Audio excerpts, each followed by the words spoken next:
Assalamualaikum warahmatullahi wabarakatuh. Perkenalkan, nama saya Wahyu Hidayat dari Universitas Nahdlatul Ulama Purwokerto.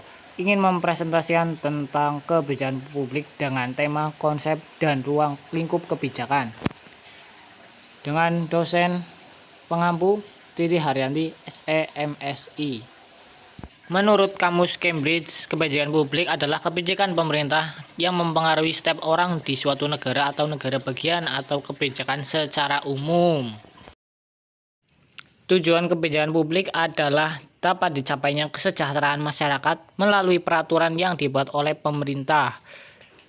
Kemudian tujuan yang lain, kebijakan publik adalah dapat diperolehnya nilai-nilai publik baik yang bertalian dengan barang publik, public goods, maupun jasa publik atau public service. Nilai-nilai tersebut sangat dibutuhkan oleh publik untuk meningkatkan kualitas hidup baik fisik maupun non-fisik. Kebijakan adalah suatu tindakan pemerintah yang bertujuan menciptakan kesejahteraan masyarakat.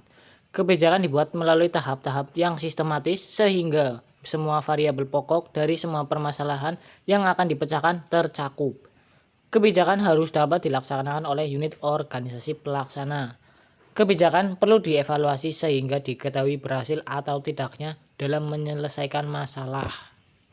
Harold F. Gardner adalah Public Administration 1984 menjelaskan terdapat 5 tahap dalam proses terjadinya kebijakan publik. Yang pertama, identifikasi masalah.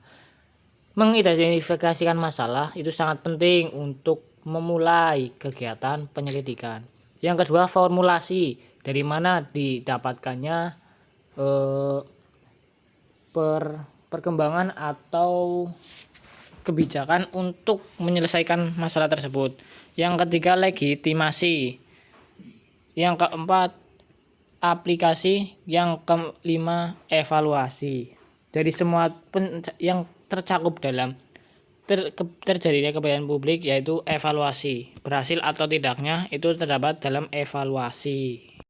Identifikasi masalah atau identification of needs, yaitu mengidentifikasikan kebutuhan-kebutuhan masyarakat dalam pembangunan dengan mengikuti beberapa kriteria, antara lain menganalisis data, sampel, data statistik, model-model simulasi, analisis sebab dan akibat, serta teknik-teknik peramalan. Formulasi usulan kebijakan yang mencakup faktor-faktor strategi, alternatif-alternatif yang bersifat umum, dan kemantapan teknologi serta analisis dampak lingkungan.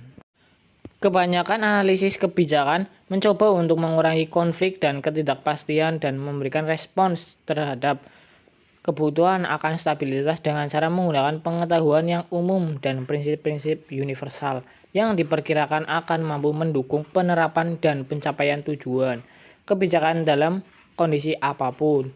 Perumus kebijakan semestinya menganalisis suatu situasi dan berdasarkan itu menentukan bagaimana cara bersikap terhadap kebanyakan analisis tersebut. Thomas Kuhn adalah bukunya yang terkenal The Structure of Scientific Revolution.